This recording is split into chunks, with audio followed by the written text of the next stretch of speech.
પંડિતોનો પ્રતાપ. છેલ્લા મુસલમાન ગયા પછી 200 વર્ષ અંગ્રેજોએ શાસન કર્યું આપણા દેશ ઉપર.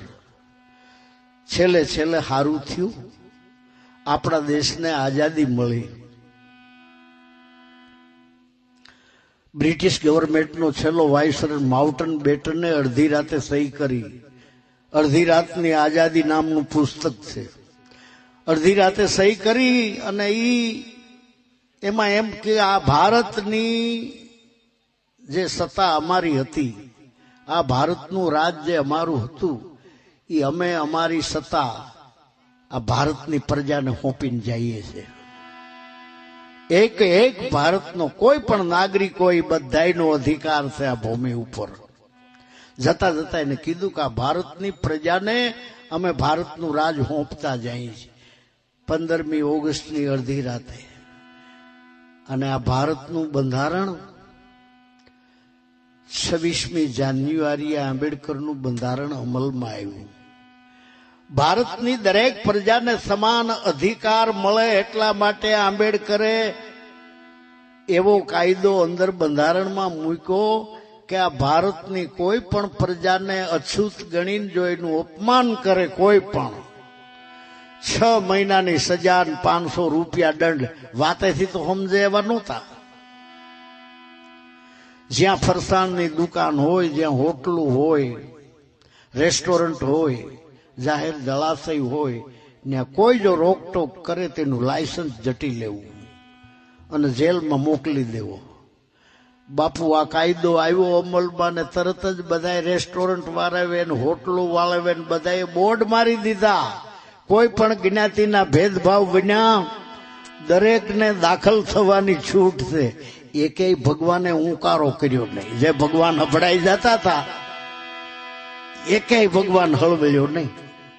જે ધર્મ ભ્રષ્ટ થઈ જતા હતા એ એકેય ધર્મે ઊંચું માથું કર્યું નહીં. જે દેવદેવીઓ અભડાચ્યું થયું એકેય હુંકારો કર્યો નહીં કોઈ દેવદેવીએ. સત્ય તો એ છે, બહુજન હિતાય બહુજન સુખાય. જેમાં જાજા માણસોનું સુખ હોય, જેમાં જાજા માણસોનું હિત હોય, એનું નામ સત્ય. તો અત્યાર સુધી પંડિતોએ એનું સુખ ના સામું જોયું છે, બીજાની જિંદગીઓ બરબાદ કરી નાખી છે. અને એવી અંધશ્રદ્ધામાં આપણે રોક્યા છે. તમે વિચાર કરો કે બેસરાજીનું વાહન કૂકડો, કૂકડા માથે બેસરાજીને બેહાડી, કૂકડો બાયડીનો ભાર ઉપાડી શકે ખરો? કૂકડાની ઊંચાઈ કેટલી, કૂકડાનો વજન કેટલો, એને માથે બાઈ ગોઠણ ઉદીએ નો ઈનું શરીર આવે, એને માથે બાઈ બેડીને ટાંગા જમીએ નો ઢળડાય. કોઈએ વિચાર્યું નથી. બિચારીને મહાકાળીને એવી ઊંધી ચિતરી છે. હાથનું કટ, હાથની ગાગરી, મૂંડકીઓની માળા. તો આપણે એમ માનીએ છીએ કે ત્યાં માખ્યું ન આવતી હોય. માખ્યું એવું માને કે મહાકાળી પાસે નથી જવું. એ તો જ્યાં હળો હોય ત્યાં એના બાપનું રાજ. તો જ્યાં હાથની ગાગરી મૂંડકીઓની માળા હોય ત્યાં માખ્યું નો પાર હોય ને એ કદી કે આપણી પાસે આવે તે માતાજી હારી લાગે. કોઈએ વિચાર કર્યો નથી. 4-4, 5-5 હાથના લોરખા બે બાજુ. આપણે 2 હાથ છે તો જ આ કુવામાં હાથ તારવવો પડે. તે 4-5 હાથ આ બાજુ ને 4-5 આ બાજુ હોય તો એ પડખું કેમ ફરે, એ હુઈ કેમ? કોઈએ વિચાર્યું નથી. અને તેમ આને જે બમગલોલા ઠોક્યા. 2-3 વર્ષ થાય તો માતાજી બીજી આવે. અટાણા આવલી બીજી દશા બેઠી છે. દશા એની પેલા સંતોષીમાં બેઠી હતી, એના પેલા શીતળામાં હતી. એક પછી એક માતાજી બદલતી જાય. શીતળા માતા જયારે નીકળે ઘરમાં, સતે ધણીએ બાયું ધોળા લુગડા પહેરે, પેશાબનું ઠીબડું ઉમરામાં મૂકે, આંકડા લીમડાના તોરણ બાંધે, પેશાબના ઠીબડામાં અંગોઠો બોલીને તે પછી ઘરમાં જવાય. અમારા ઘરે માતાજી પધાર્યા છે. બિચારીઓ આપણી માયું, હે મારી માં કાળાવડી,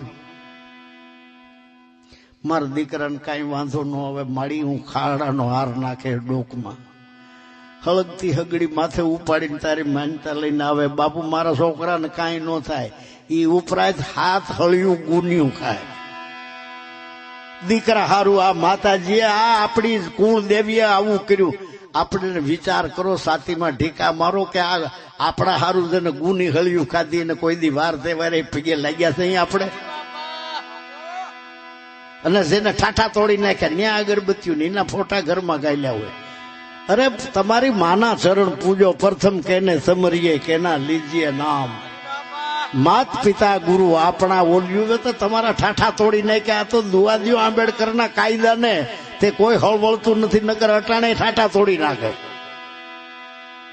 જે જનતાએ આપણને જન્મ આપ્યો છે, જે જનતાએ આપણા માટે બાધા આખડીઓ રાખી છે, લીલેથી હુકે ઉડાવ્યા, ઈ જનેતાને પગે લાગવું તો ન્યાર્યું, પણ ગાંઠિયું ગાળ્યું ખવડાવ્યું છે.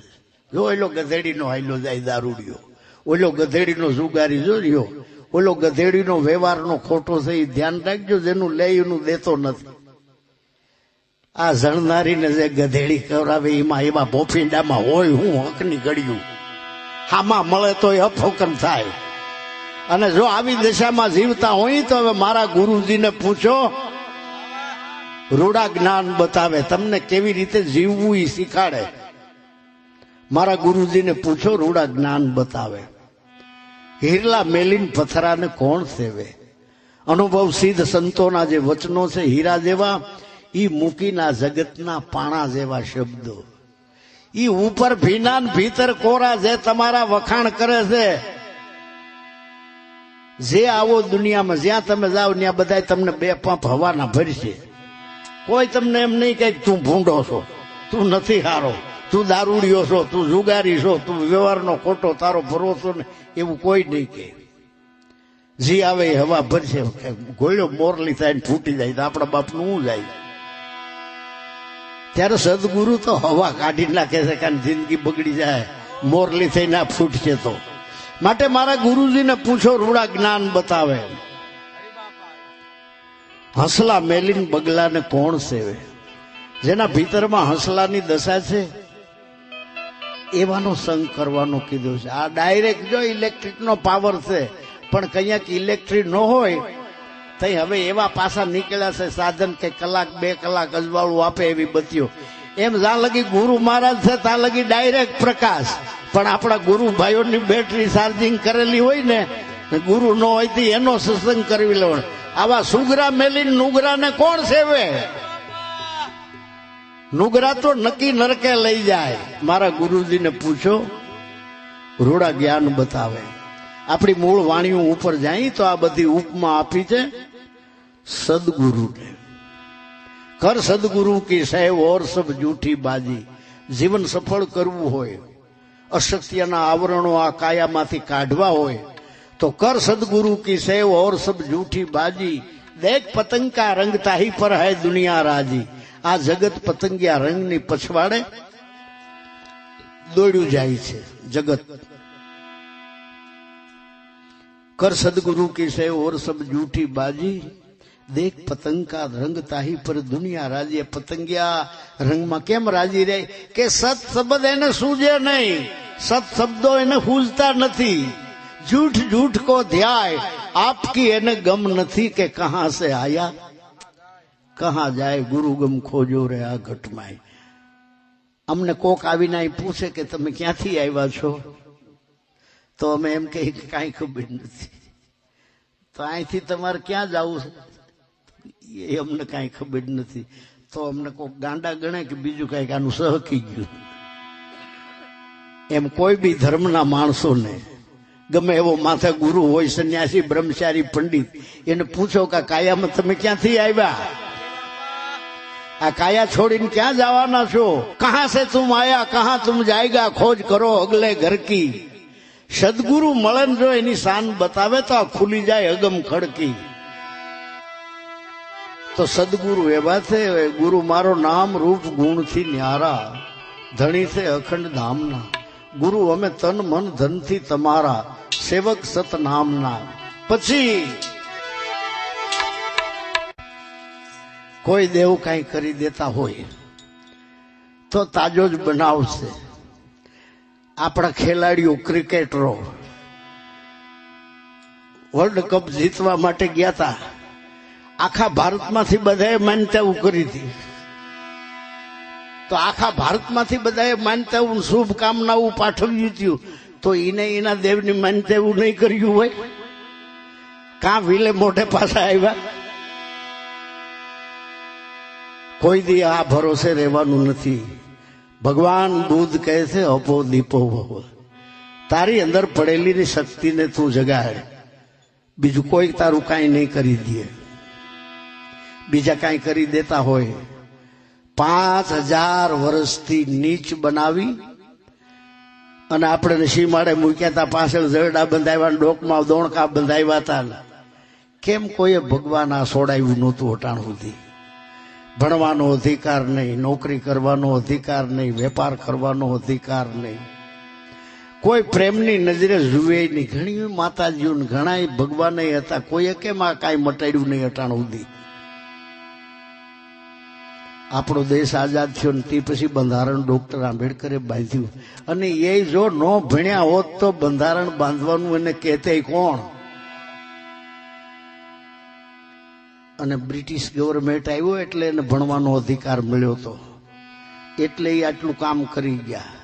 માટે જો આપણે સુખી થવું હોય, આપણી ઉન્નતિ અને ક્રાંતિને ઈચ્છતા હોઈએ આપણે, તો જે બાળકોને આપણા લોહીમાં લોટીને ઝીણ્યા છે, જે બાળકોને આપણે ઉત્પન્ન કર્યા છે, એ બાળકોને ભણાવવા ગણાવવા કોઈ દેવદેવીઓ નહીં આવે, કોઈ ભગવાન નહીં આવે, આપણે ગુરુ કર્યો છે એ નહીં આવે. એના ભાગ વિધાતા તમે છો, એના મા બાપ. તમારા બાળકોના ભગવાન તમારા સિવાય બીજું કોઈ નથી. જો તમે તમારા બાળકોને ન ભણાવી શકતા હો